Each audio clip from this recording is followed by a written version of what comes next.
श्री सिद्धिलक्ष्मी स्तोत्रम् श्री गणेशाय नमः।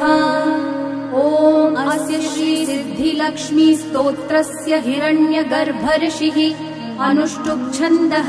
सिद्धिलक्ष्मीर्देवता मम समस्त दुःख क्लेश पीडा दारिद्र्य विनाशार्थम् सर्वलक्ष्मी प्रसन्न करणार्थम् महाकाली महालक्ष्मी महासरस्वती देवता प्रीत्यर्थम् च सिद्धिलक्ष्मी स्तोत्र जपे विनियोगः। सिद्धिलक्ष्मी अंगुष्ठाभ्याम् नमः। ह्रीं विष्णुहृदये तर्जनीभ्याम् नमः। क्लीं अमृतानन्दे मध्यमाभ्याम् नमः। श्रीं दैत्यमालिनी अनामिकाभ्याम् नमः। तं तेजः प्रकाशिनी कनिष्ठिकाभ्याम् नमः। ह्रीं क्लीं श्रीं ब्राह्मी वैष्णवी माहेश्वरी करतलकरपृष्ठाभ्याम् नमः। हृदयादिन्यासः। सिद्धिलक्ष्मी हृदयाय नमः। ह्रीं वैष्णवी शिरसे स्वाहा। क्लीं अमृतानन्दे शिखायै वौषट्। श्रीं दैत्यमालिनी कवचाय हुम्। तं तेजः प्रकाशिनी नेत्रद्वयाय वौषट्। ह्रीं क्लीं श्रीं ब्राह्मीं वैष्णवीं फट्। अथ ध्यानम्।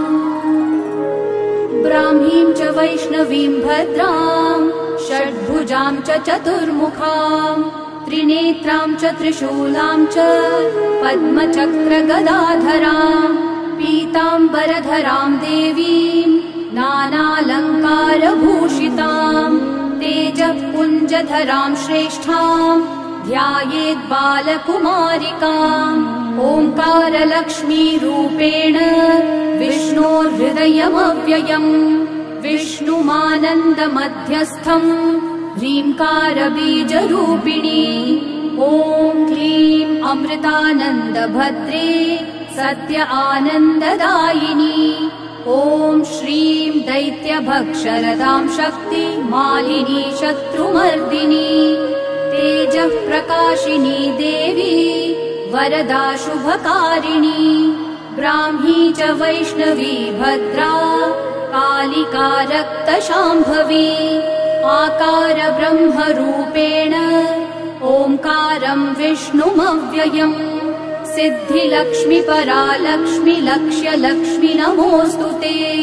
सूर्यकोटिप्रतीकाशम् चन्द्रकोटिः समप्रभम् तन्मध्ये निकरे सूक्ष्मम् ब्रह्मरूपव्यवस्थितम्। ओङ्कार परमानन्दम् क्रियते सुखसम्पदा सर्वमङ्गलमाङ्गल्ये शिवे सर्वार्थसाधिके। प्रथमे त्रयम्बिका गौरी द्वितीये वैष्णवी तथा तृतीये कमला प्रोक्ता चतुर्थे सुरसुन्दरी। पञ्चमे विष्णुपत्नीं च षष्ठे च वैष्णवी तथा सप्तमे च वरारोहा अष्टमे वरदायिनी। नवमे खड्गत्रिशूला दशमे देवदेवता। एकादशे सिद्धिलक्ष्मीर्द्वादशे ललितात्मिका। एतत् स्तोत्रम् पठन्तस्त्वाम् स्तुवन्ति भुवि मानवाः सर्वोपद्रवमुक्तास्ते नात्र कार्या विचारणा। एकमासं द्विमासं वा त्रिमासं च चतुर्थकम् पञ्चमासं च षण्मासं त्रिकालं यः पठेन्नरः। ब्राह्मणाः क्लेशतो दुःखदरिद्रा भयपीडिताः जन्मान्तरसहस्रेषु मुच्यन्ते सर्वक्लेशतः। अलक्ष्मीर्लभते लक्ष्मीमपुत्रः पुत्रमुत्तमम् धन्यं यशस्यमायुष्यं वह्निचौरभयेषु च।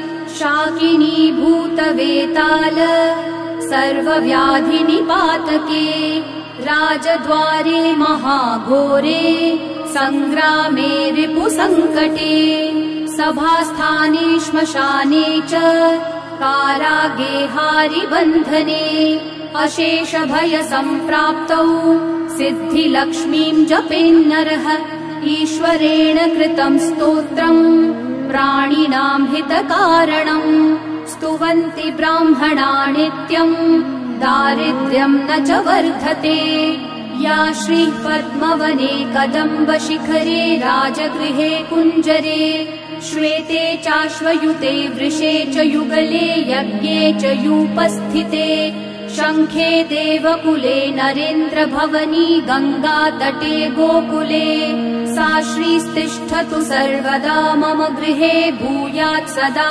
निश्चला। श्रीब्रह्माण्डपुराणे ईश्वर विष्णु संवादे दारिद्र्यनाशनम् सिद्धिलक्ष्मी स्तोत्रम् सम्पूर्णम्।